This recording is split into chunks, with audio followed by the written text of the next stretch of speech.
Senator Alan Peter Cayetano na mag-resign na raw po ang presidente, VP, lahat ng members ng Kongreso, Senado at Kamara at magkaroon na po ng snap election.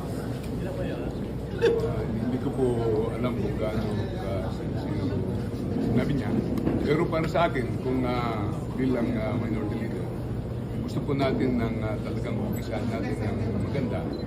Ito na siguro yung tamang panahon para tumawag tayo ng constitutional convention or constituent assembly para baguhin ang ating konstitusyon. Dahil nakikita po natin may mga bagay na kailangan na baguhin.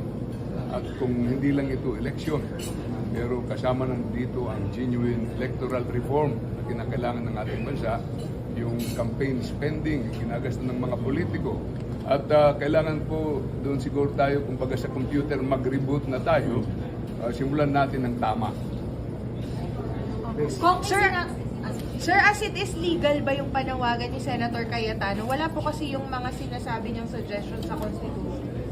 Kaya nga po, wala sa Constitution. Ang Constitutional Convention or Constituent Assembly o kaya People's Initiative, yun po ang nasa Constitution. Pwede tayo po magbago ng Constitution.